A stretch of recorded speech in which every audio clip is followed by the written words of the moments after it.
How is everybody this morning? You all good? That's good. Glad you're good. Brian's the only one good here. The rest of you, all miserable. So, yeah.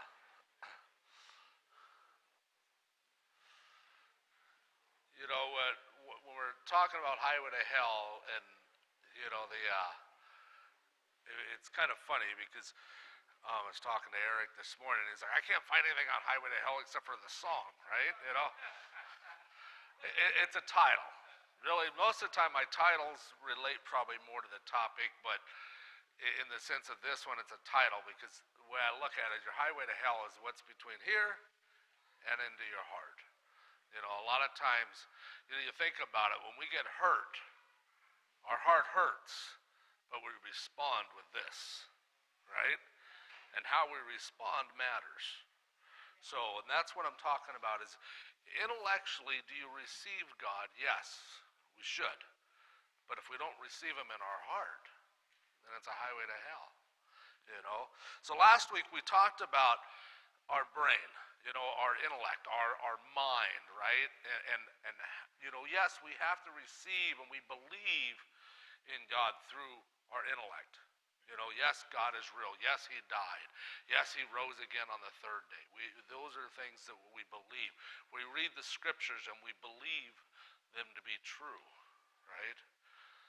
So that's what we talked about last week. And this week we're going to be talking more about the heart. Now in Hebrew, it's labab.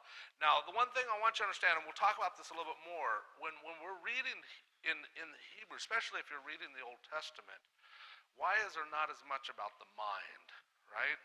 Why is there not as much about that as there is the heart?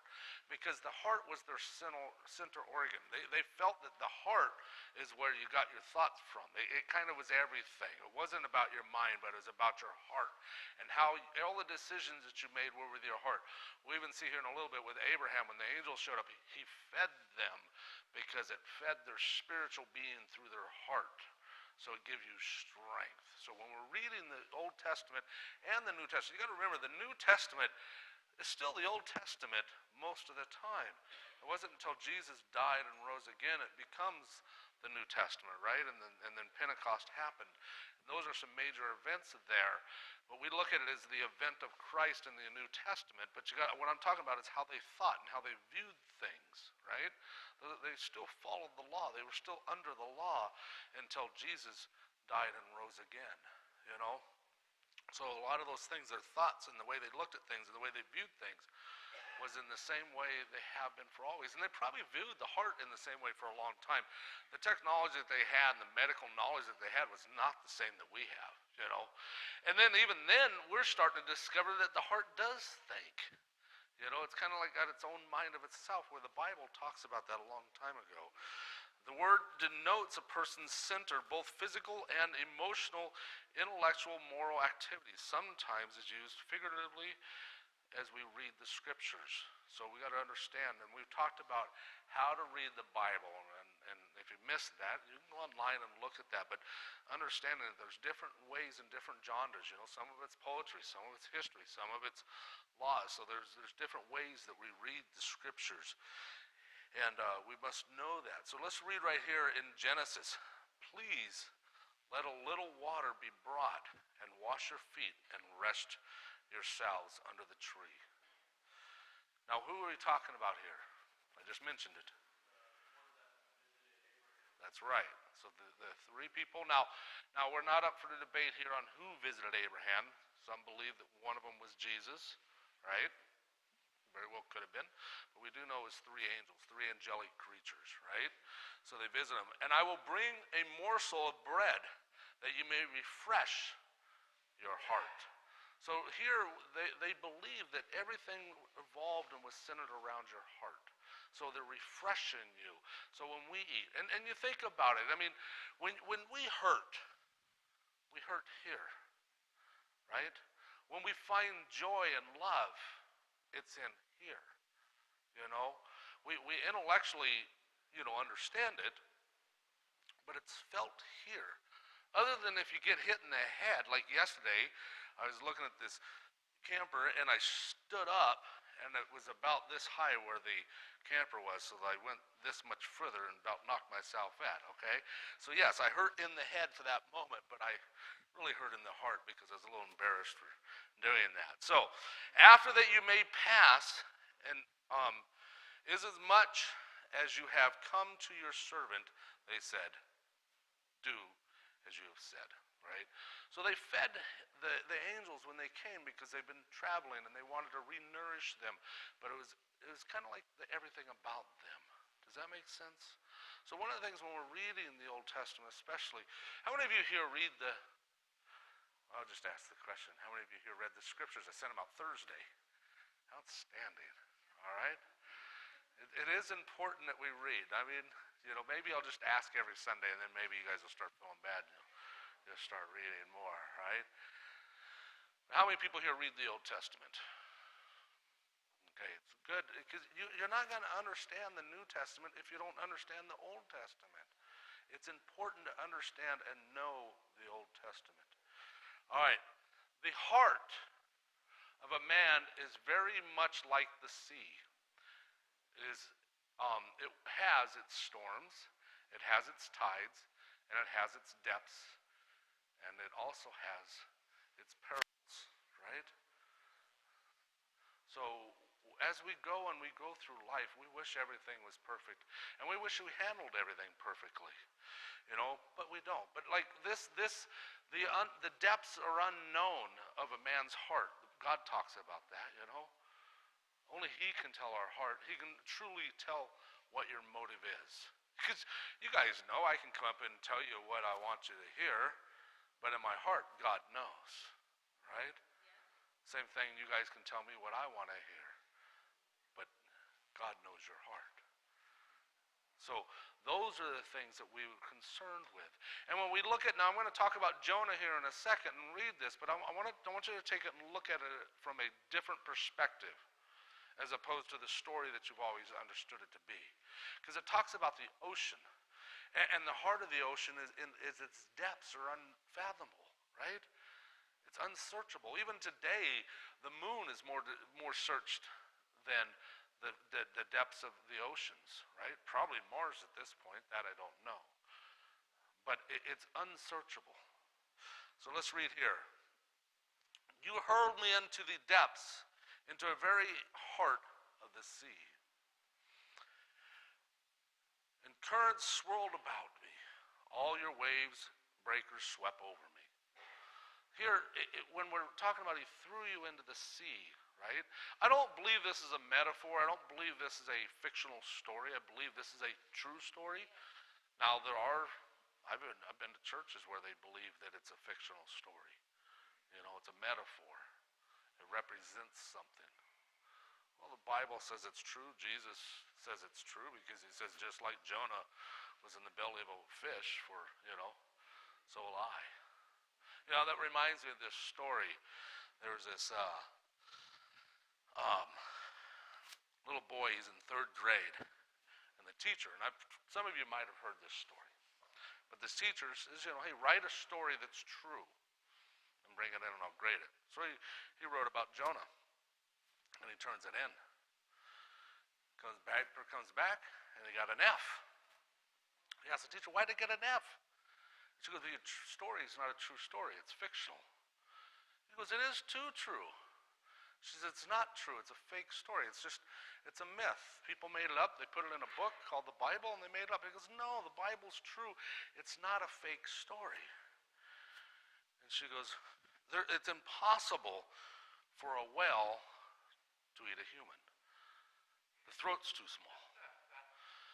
And he goes, well, I don't know. It says a fish. Didn't necessarily say a whale, right? But it's a true story. And then he goes, well, I'll tell you what. When I get to heaven, I'm going to ask Jonah, what happened? And she goes, well, what happens if Jonah's not in heaven and he's in hell? And the little boy says, well, then you ask him.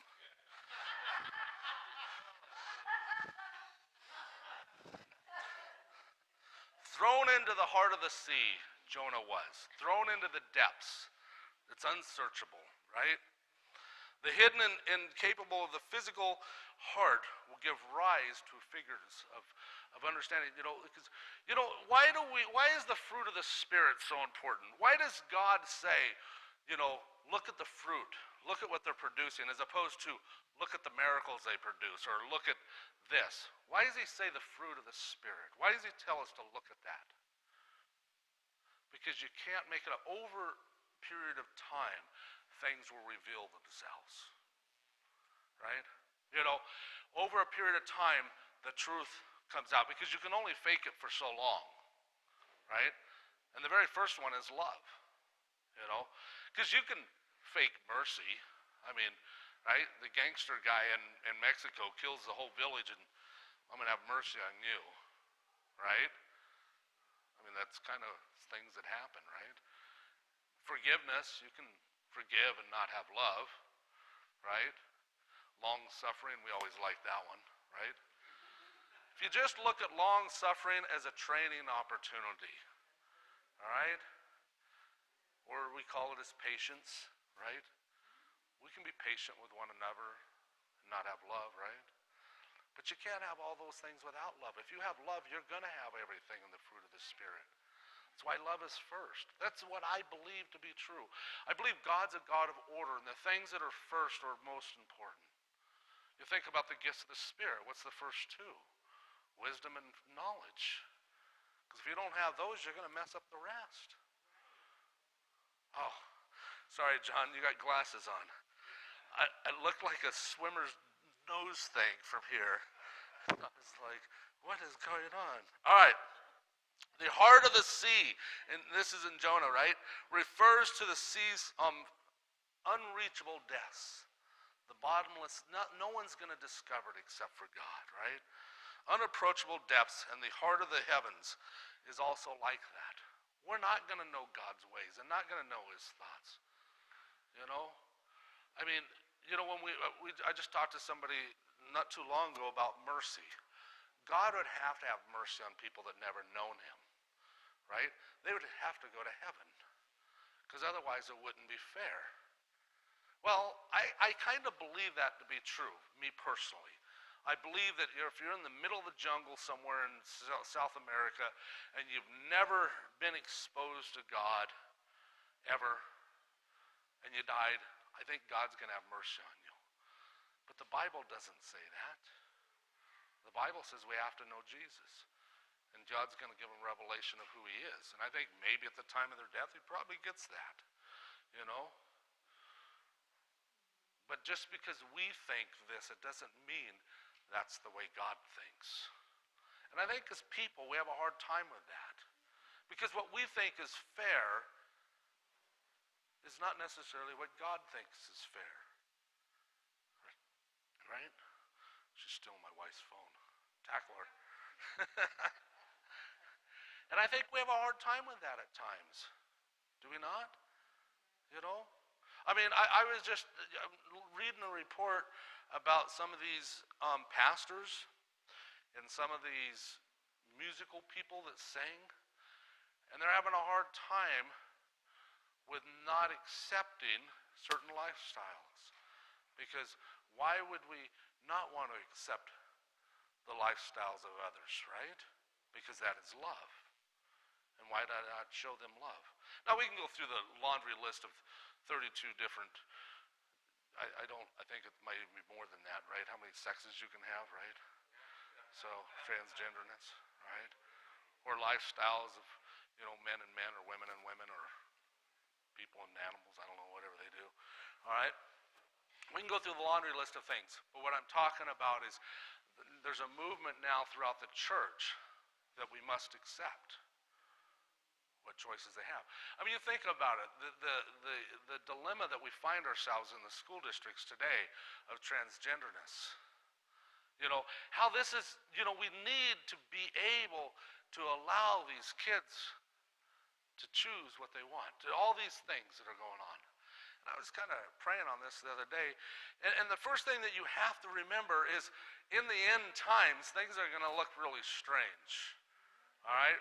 because they don't have God in them. And if they don't have God in them, then they're going to build an idol 2 weeks after they cross the Jordan River, right? Or the Columbia River after it parts, right? I mean, they're going to do it immediately, right?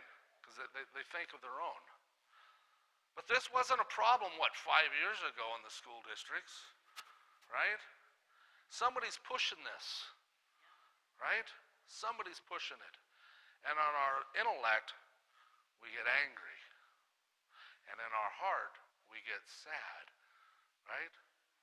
And then how do you respond to that is what matters, you know? And for some reason in the church, I feel like the need to talk about it. And I don't know why. Maybe because I think nobody else is. I don't know.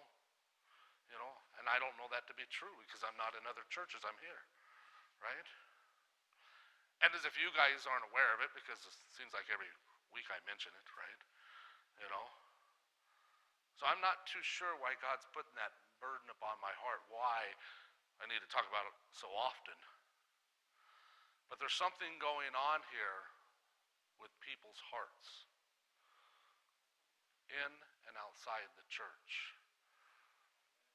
And if we think that for some reason we can figure it out, I think we might be being misled. Because we're probably never going to figure it out. I mean, this isn't the first time in history. You know the Egyptians did this, right? Did you guys know that? This is not the first time women became men and men became women. Now, the Egyptians found out shortly after they did that experiment it wasn't a good idea when they got attacked. You know, unfortunately, women, you're not as tough as men are. All right? I don't believe it to be true. If you think you're tougher than me, we'll go get the gloves and we'll fight it out. All right? But there's things that women can do much better than I can do. And to accept and embrace our strengths and weaknesses is what God has designed us to do. What's the purpose of a man and a woman anyways? Honestly, the primary purpose is to raise a family. To raise your children to be godly. And you need both parties to do it well. The great experiment that we have in America today has proven that we don't do it well when man decides to do it their way, right? You don't need a reason to be divorced.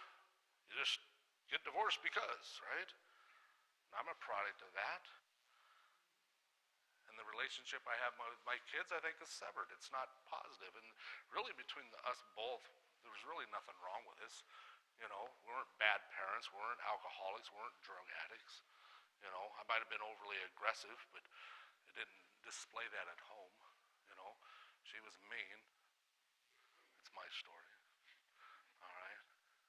But the fact of it is, there really was no good reason. Do you know what I mean? And the kids are the ones that suffer. And this is what we think. But when you get your thoughts into alignment with your heart, and it's a godly heart, we make better decisions. Do we not?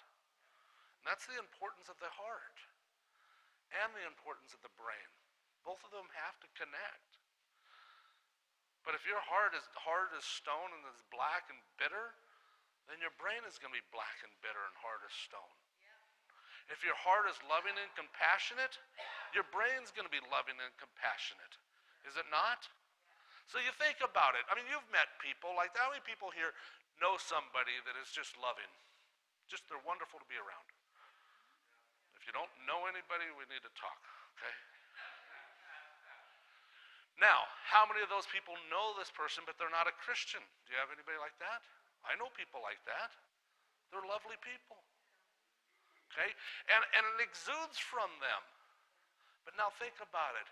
When you have God in your heart and you're doing the fruits of the Spirit, His love, His commandments, what He asks you to do, shouldn't it also come out? You know, this picture it really was not going to be for today, but I'm going to show you this picture.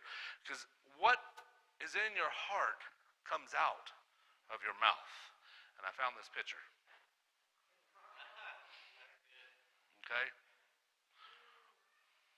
Now, you're probably going to see it next week.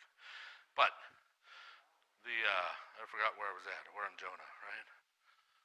It matters what's in our heart. You know? And you think about it, I know I've had people say this, well, actually not people, just a couple people, but it's true. I remember, this is the example that I have, okay, because whenever you don't have all the answers, you make stuff up. And it doesn't ever seem to be good. I remember when in the 90s, you guys all remember the 90s under Clinton, right? Well, I was in special forces at the time, and you're limited on what you're doing.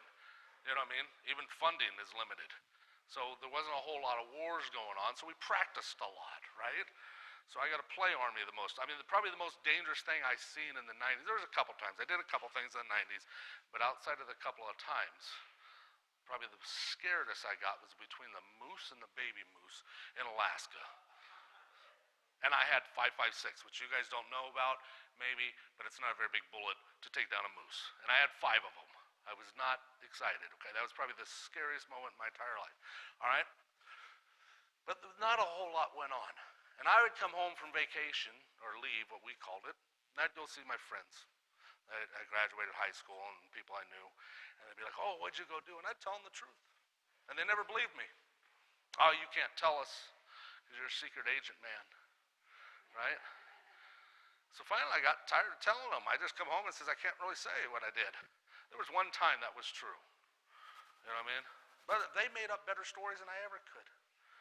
I mean, I was like doing triple backflips, all kinds of stuff. What's that? Justin Bourne guy or whatever. I was like that guy, right? Jason Bourne, see? So, see, there you go. All right. Like the sky for the heights or the earth for the depths of the heart of a king. But this really not only does it talk about a king, it applies to us. It's unfathomable. It's unreachable. For us, it truly is. Because we've been fooled. Every one of us has been fooled for periods of time, have we not? But God knows. That's the one thing I want you to remember as a Christian. We're only responsible for what I do as an individual. I'm not responsible for each and every one of you. Right? I can come to you and say I forgive, and I truly mean it. And it's not my responsibility if you don't forgive me. Right? But I've done my part. And I've told you the story where I did that with a pastor, 2 pastors. And honestly, in this particular case, both of them I felt wronged us. We weren't in leadership, you know what I mean? We're just Joe Snuffy privates. But we made amends. The one apologized several times more than he needed to, but he made amends. The other one didn't feel that there was anything wrong, and they had a bitter heart. Now, there's always 2 sides to every story, so keep that in mind, all right? Now, your heart shines with your emotions, does it not? The heart shines with your emotions. You ever want to know what your emotions sound like? Is when you get somebody angry. Find out what kind of light they shine, right? And I've been victim to being bad light, right? I'm not always perfect. I think out of the things that I struggle with and I pray for the Lord is I do a lot better now. I do. You guys have never seen me angry. For some reason, I'm not good at being angry. I go from being fine to being angry, and then everything else that proceeds from my mouth is not positive. You know what I mean? So I've learned to just step back and do my very best not to get angry.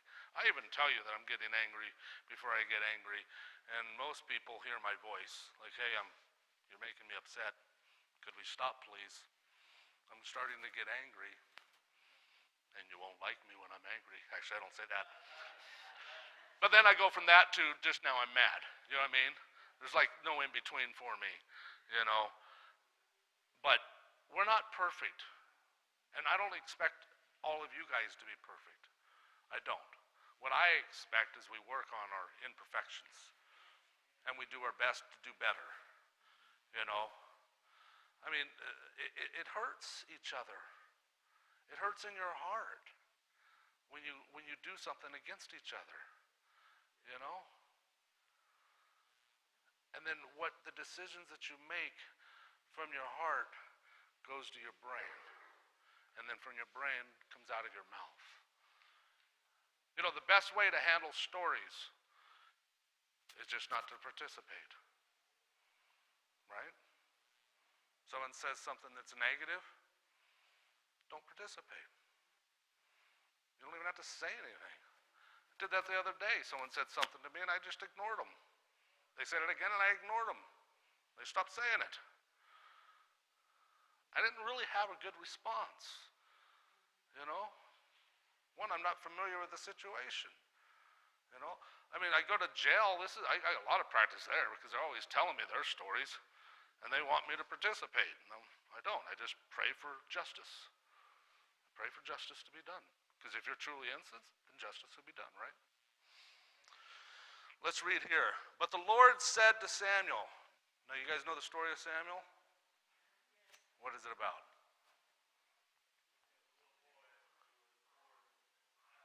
Well, we don't need to start that far back, but that's you're right. All right. So Samuel, do not look on his appearance, right? Who are we talking about here? King David. All right? Or on his heights or statue, because I have rejected him. For the Lord, right? There you go. Because I have rejected him. For the Lord sees not a man sees. A man looks on the outward appearance, but the Lord looks on his heart. Now see, when we look at the heart here, levev is a Hebrew word, right? And it encompasses a lot of things. Like when we look at the heart, what do you think of if I say your heart? If I just said that alone, what would you think of? Most of it's going to think the organ, right? So you're going to want more information with it. You want a couple verbs there. All right, what is it doing, right? Is this about love? Is this about cardiac arrest? What is this about, right? But see, in Hebrew, when they talk about the heart, there's a lot of things. It's the inner man, right? It talks about the mind of a man when they're mentioned in the heart. It talks about the will of a man, right? Like, do you guys ever pray, let your will be done, Lord, right? The will of God, right? Let his mind be your mind. Let his inner being be in your inner being, right? The heart of your soul. So when they're talking about this is one of the reasons it's hard to get translations when you're going from Hebrew into other languages, period. All right?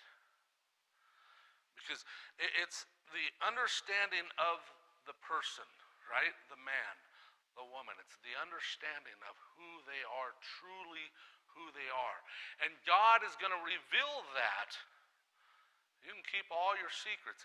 Now keep in mind, okay, and this is the way I understand this. Then after this I want to play a video for you, but this is the way I understand this. We may not make the best decisions, right? But God is going to reveal your heart. So what appears to Dave, I remember one time me and Dave talked upstairs, and I even called a few people before this because I was nervous. How was he going to take it? And he didn't take it well. I don't remember the exact topic, but it was when he was leading worship, remember that? And he didn't take it well, and it took a little while, and I think Teresa intervened and got everything cooled down. But even if we would have left it at that, and he would have been all mad at me for the entire his life, God would have known my heart. Because I had no ill intentions, you know. We were discussing probably a preferred method of mine, right? You know, hey, could we do this? But the way it came out of my mouth wasn't presented in a manner that he felt was positive. And sometimes when we hear things, it isn't what is in the person's heart, but our lack of communication and our ability to communicate is always not well, right? So what's in the heart? Now, we can try to fool, right? But if you allow Satan to influence you, you know, then you're going to be rocked to the outside of the path that you're supposed to be on. You know, we had a couple of talks here as of late about how the church is being attacked. We're being attacked as leaders. We're being attacked as individuals. Even last week I was a little distraught, and you guys all prayed for me. Remember that? That stuff happens in life. I would love to say, I mean, I'm not a crier, at least I'm not that you know of, right? But I'm not a guy that honestly that cries. Once in a while on a movie, but nobody knows because I'm like, you know. But how you respond to the attacks of Satan matters. And when I first came into ministry, it was for 4 years. 2010, December of 2010, God called me into the ministry. And I think Satan lost his mind. He left us alone relatively well before that. Once in a while he'd throw out some bait, and you might bite once in a while. Most of the time you don't. But the thing I remember the most, we had a path out there from praying so much. This lasted for 4 years. I'd wake up in the morning before I went to work in the Army and I'd throw up because I was so stressed out. I'd throw up. But I think God was kind of setting me up because I liked my job. Being in the Army was fun for me. And even in recruiting it was fun because I got to help a lot of people, you know. But in the end, I hated my job, and I dropped my paperwork for retirement 6 months in advance. They said, "Joe, you're turning it in too soon. You got to hold on to it." I said, "No, you guys hold on to it because I'm leaving anyways." You know. But from basically January of 2011 to midstream in 2014, it was just miserable, being attacked over and over from family, from everybody. Anybody that didn't have God in them was attacking us. And I believe that to be true from the Christians that were attacking us, which wasn't a lot. But there'd be ones out there attacking you. And then my question is, you acting like that doesn't seem to be very fruitful. But I remember walking, and this is the way I seen things. Now, most of you probably never been blown up before. But when you get blown up, you kind of move a little bit. All right? If you're laying flat on the ground, you might even off the ground. Just keep your mouth open. Remember that. And lay flat because explosions go up. There's your teaching for Armageddon. All right. So when I'm walking, this is the path that I could see. And at the end of the path was the light of God. And I'd get blown off track. The problem is when you don't stay, or when you stay on this side, you need to get back on the track. You need to do what you're supposed to do. And what you're supposed to do is keep your eye on the prize, which is Him. All right? If you get blown off track, what you hear may not be true. And then you get bitter. Then you get angry. And what's turning hard? Your brain or your heart? Your heart is. Right? Your brain responds to what you feel in here. All I knew was I had to get back to here, some way. And I knew at this time, and this is what I've learned in ministry. You know, Pastor Ron, the guy that does the radio show with me, I was talking to him about, I wouldn't mind our church getting a little bit bigger. Mostly, I don't want a big church. I want you guys to understand, although the vision that God's given me is confusing to how big our church is. You guys would be fine. I'd be happy. God didn't give me this vision. I've asked him before, take this from me and give it to somebody else. But he hasn't. But Ron was telling me, bigger church, bigger demons. Right? You guys' problems on the worship team, problems in the deacons, problems in the elders, problems up there in the sound booth. As we grow, it's not going to get easier. It's only going to get worse. And God wants to know how you're going to handle that, because if you can't handle it now, you're not going to be able to handle it when there's 3 people coming at you as opposed to 1. Right? And that is something that I've learned. Is if it hits me, boom, I understand there's an explosion. Just stay low, keep my mouth open. That's what I was taught. I can still hear. All right? The pressure gets into your lung and your lungs blow up, supposedly. All right? So I just get back on the path. But it's with my heart that I'm back on the path. I've had people ask me, Pastor, sometimes you don't handle the situations like I would. Right? I mean, that's kind of paraphrasing what they say. So in other words, I'm too forgiving. Look, I'll work with you until I'm blue in the face, as long as you're working back, right? I'm not here to condemn you because then I need to condemn myself. I don't want to be the first one to throw the stone because I should be throwing it myself. Be like those thief I seen on a video once where he threw it at the window and it bounced back and hit him in the head and knocked him out. And that's what would happen to me, right? Now, I don't want you to disturb the church. You know, you start causing problems with this church, which is really the gossip, then you got to go. I can't do that. All right? But other than that, I'll work with you. Why? Because God has worked with me. He's worked with me more than I deserve. For him to call me into ministry, it's like, what? Do you even know what you're doing? Right? So this is why we forgive with our hearts.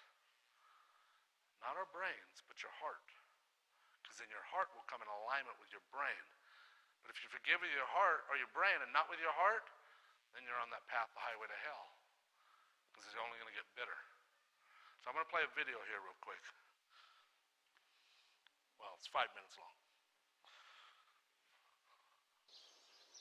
For thousands of years, every morning and evening, Jewish people have prayed these well-known words as a way of expressing their devotion to God. They're called the Shema. Hear, O Israel, the Lord is our God, the Lord is one. And as for you, you shall love the Lord your God with all of your heart, with all of your soul, and with all of your strength. We're going to look at the fourth key word in this prayer, heart, which in Hebrew is sometimes pronounced levav, or more often in a shorter form, lev. Now, different cultures throughout history have had different conceptions of how the human body works, and this is also true of the ancient Israelite writers of the Bible. They knew that the heart was an organ in the chest that sustains life. There's mention of a heart attack in the Bible, Naval, whose heart died inside of him and he became like stone.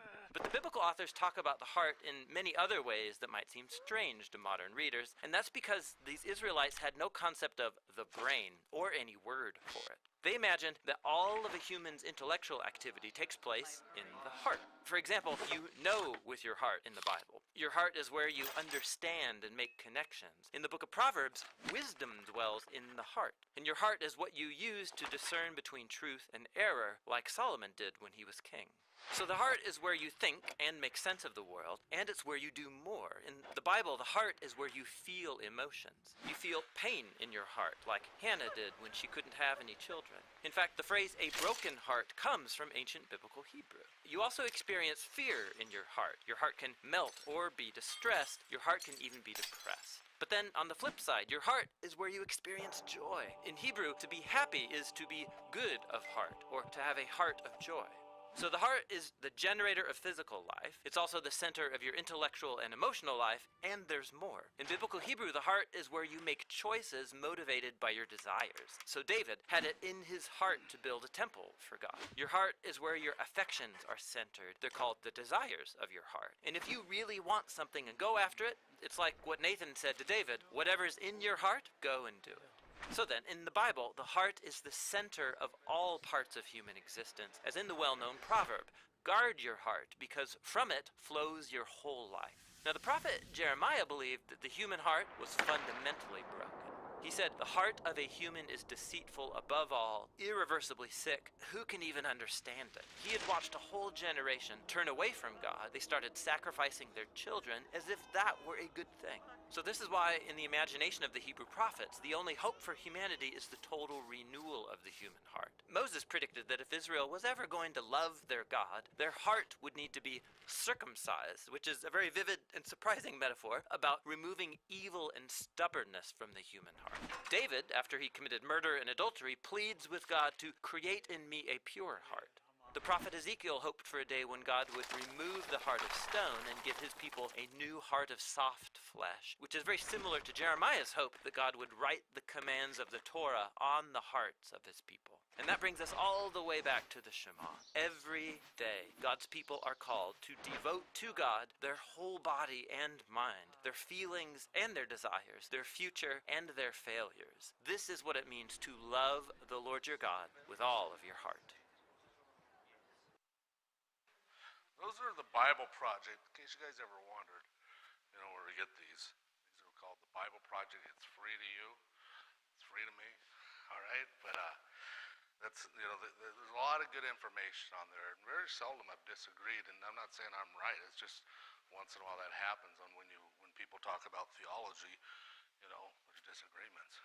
But the heart matters, you know. I mean, there was one time where someone was talking to me about how we were talking about the heart, and they said the heart is wicked.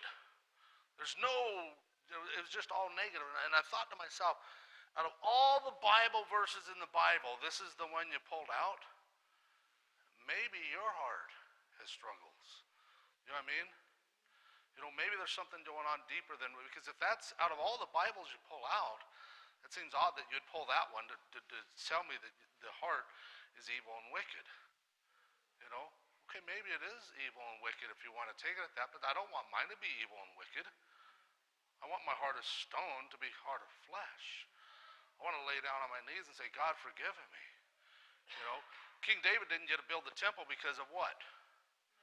Too much blood on his hands.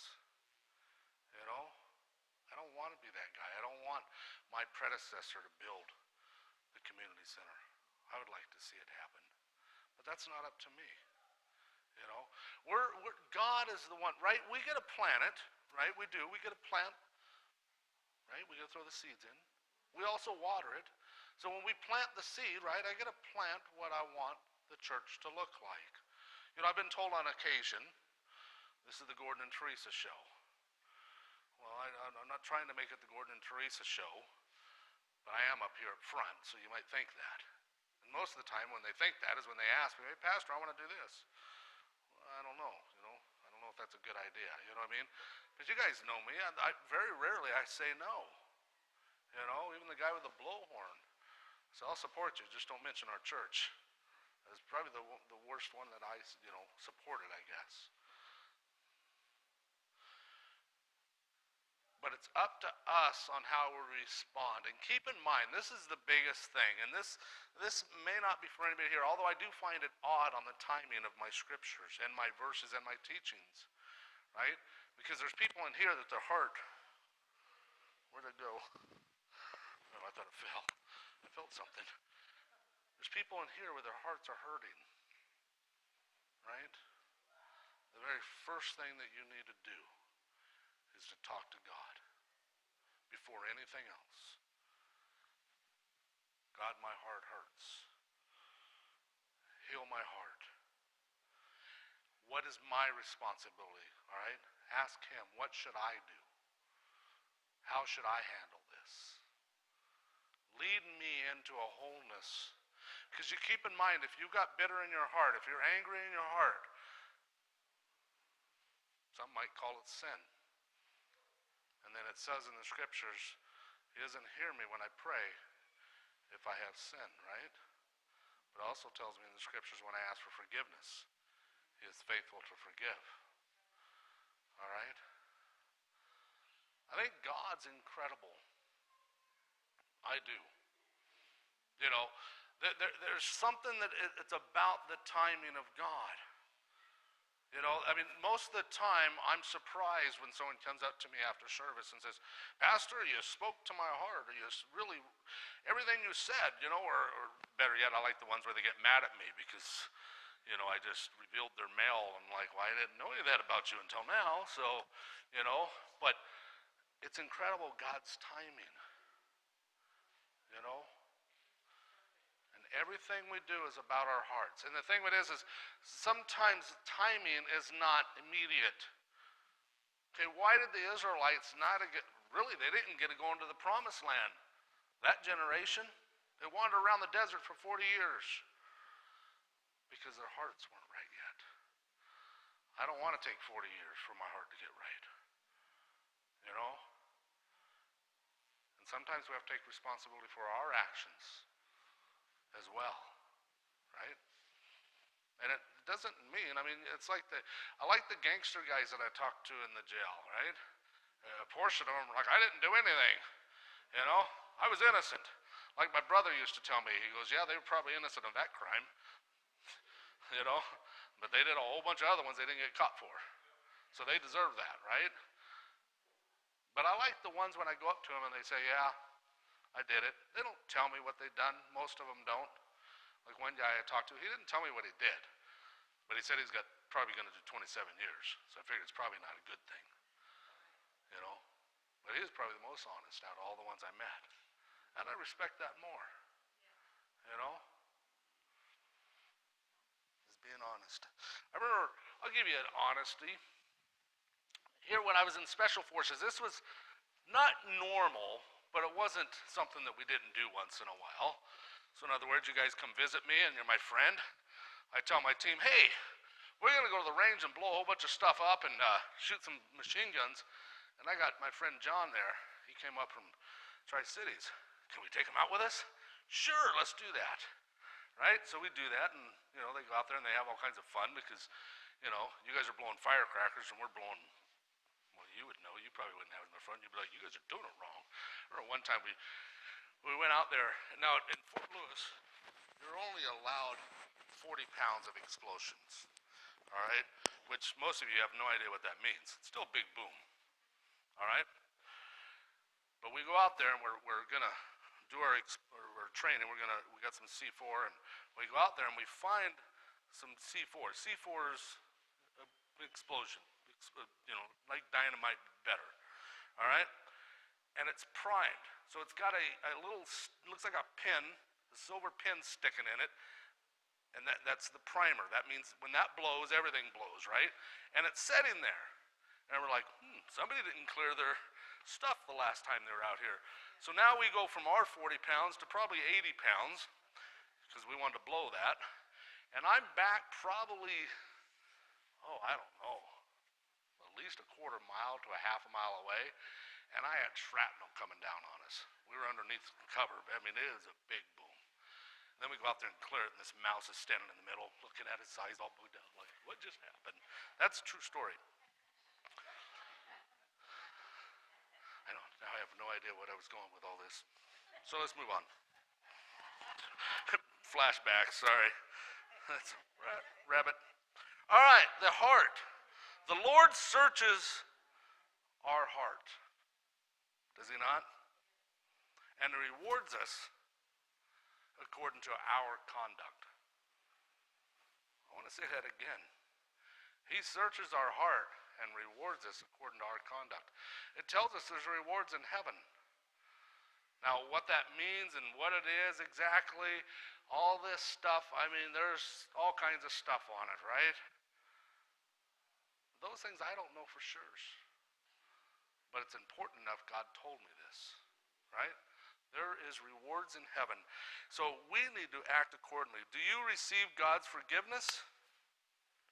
Do you? Do you reconcile with God? You do? You try to. He will reconcile with you. So honestly, and I don't mean this badly, but he's reconciled with you. So if there's a hiccup here, it's on our part. Okay? God will reconcile with you. Do we reconcile with him? Right? Unlike humans, I can try to reconcile with Kim, but she's mad at me and she doesn't want to reconcile. Right? See, God says, no, I'll reconcile with you. Right? But if God's going to reconcile my wrongs, then what gives me the right not to reconcile with you? You've not wronged me as badly as I've wronged God. You know? He's forgiven me for what I've done. I should and will forgive you.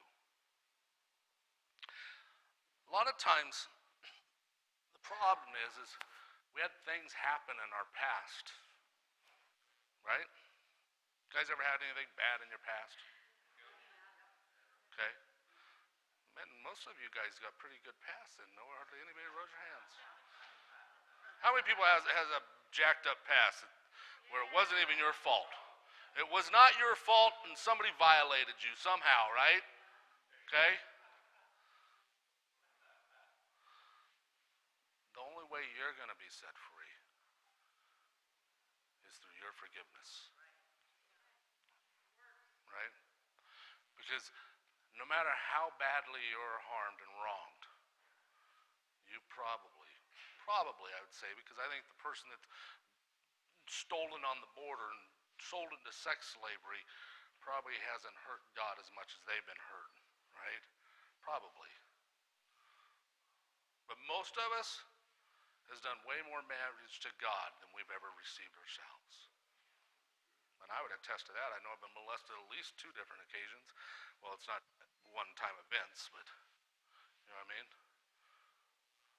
And I still know I've wronged God more. So what gives me the right not to work with you? You know? And it's what your heart shows.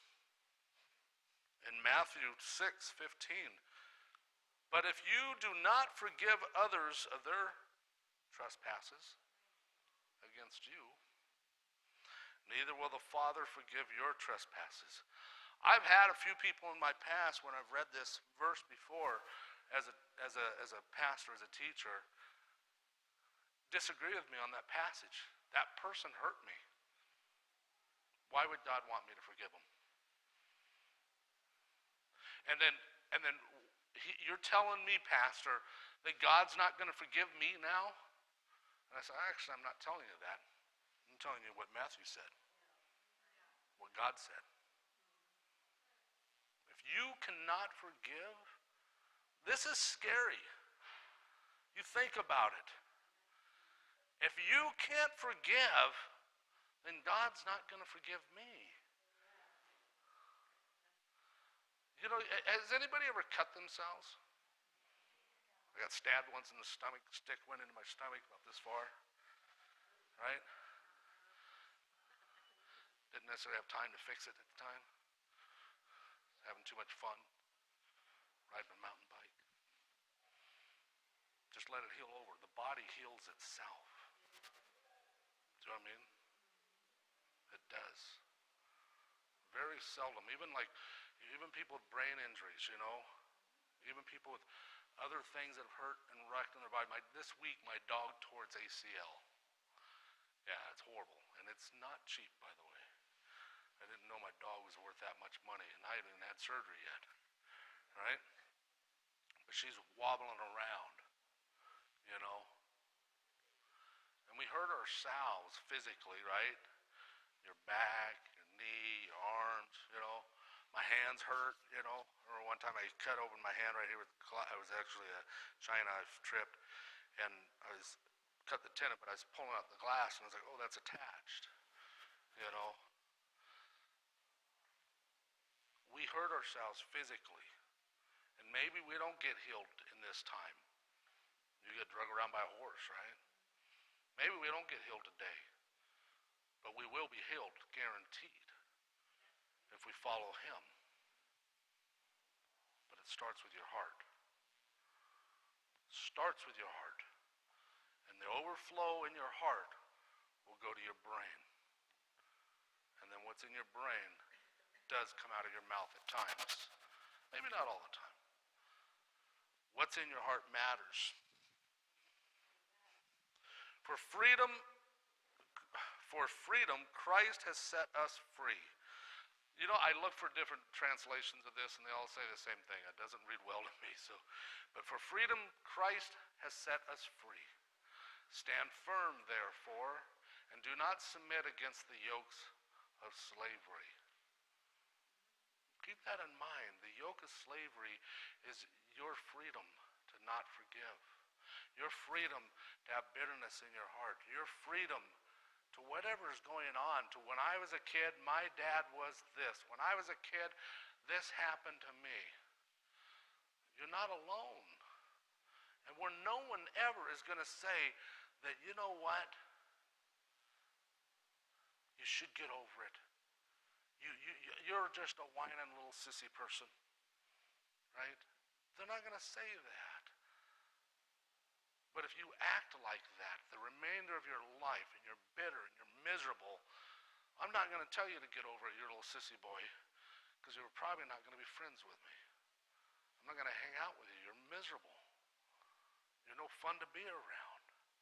But when you learn to heal it in your heart, and God sets you free, you're what? Free indeed. So many of us, right? Aren't we a new creation in Christ? Are we not? What happens with us is we bury it in the backyard and put a tombstone over it so we know where to find it when we get upset. Right? I got a little marker. I got a GPS. It's like those geo coordinates, right? Those guys that hide stuff. I never understood that. You guys ever understand that? You guys don't even know what I'm talking about, do you? All right, geocaching, right?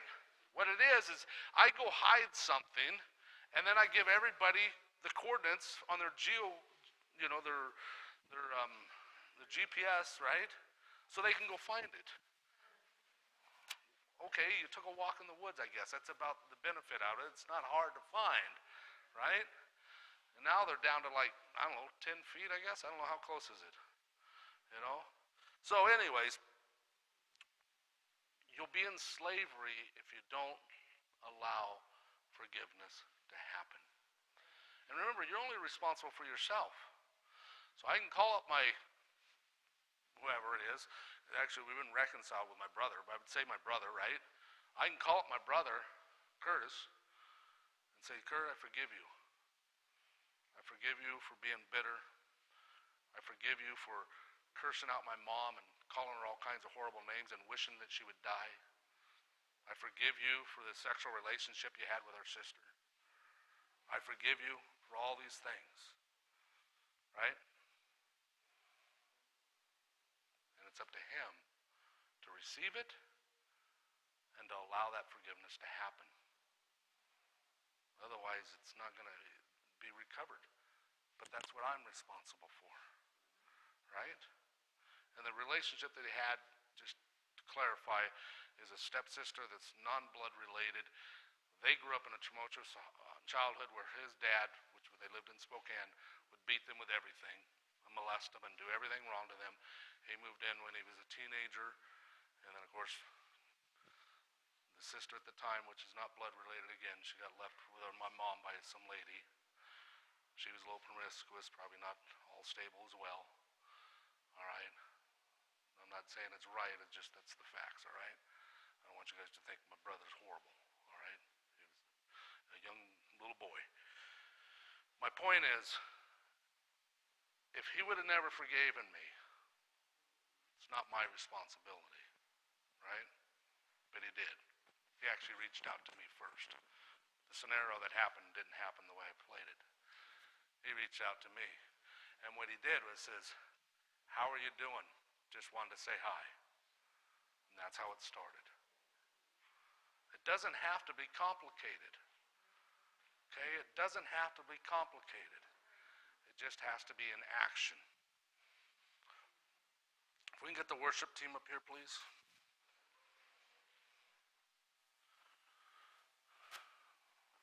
Worship team, please.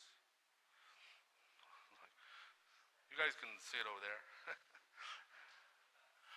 Forgiveness is unlocking the doors to set someone free. Would you agree? And that someone is you. When you allow God to work in your heart, when you allow God to bring everything into wholeness, you find freedom in that. You find wholeness in that. And we see that throughout Scripture. I mean, you think about it. You got a murderer, an adulteress, a liar, a cheat.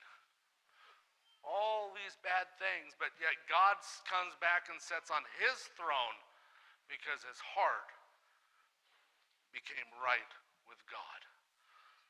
God says he's a man after my own heart. You think about it. No matter how bad you think you are, no matter how bad anything is, you're not some of these people that are in the Bible. I said it not too long ago. Paul, right? He goes from murder to saint all within 3 days. You know? Within 3 days. God forgave him instantly when he said yes. He said yes in his heart, not yes in his brain. He said yes in his heart, then it goes to his brain and it goes out of his mouth. Let's read here. Pastor John, if you want to come up here and help me pray for people.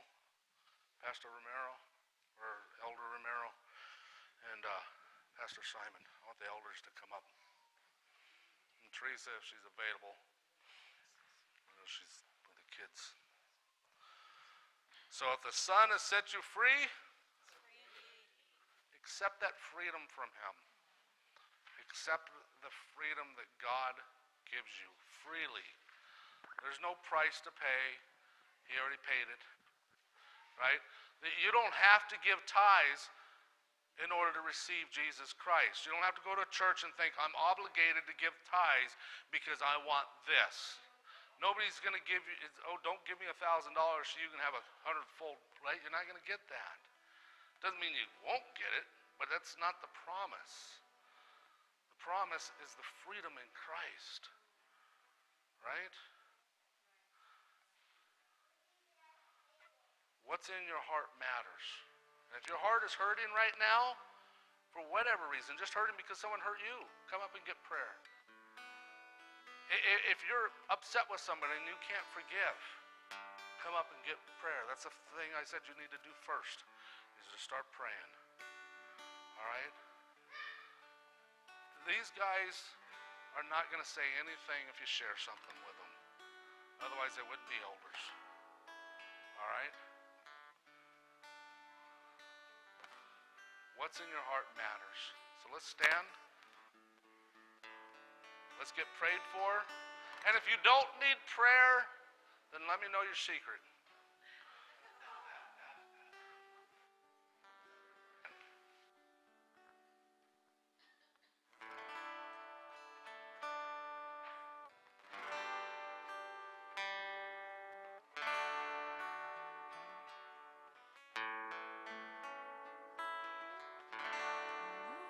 Bless you and keep you.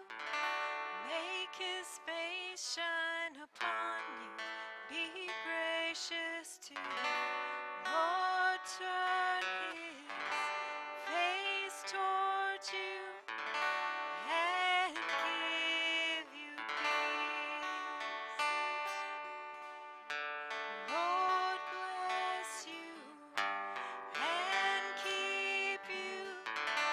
Make His face shine upon you. Be gracious to you. Lord, turn His face toward you and give you peace.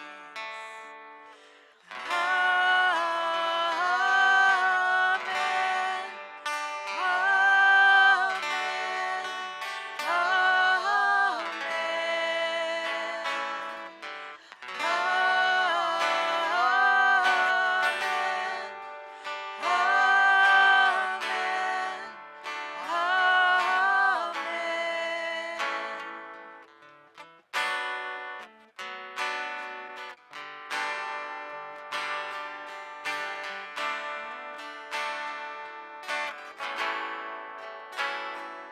May His favor be upon you and 1,000 generations, and your family, and your children, and their children, and their children. May His favor be upon you and 1,000 generations, and your family, and your children, and their children, and their children. May His favor be upon you and 1,000 generations, and your family, and your children, and their children, and their children. May His favor be upon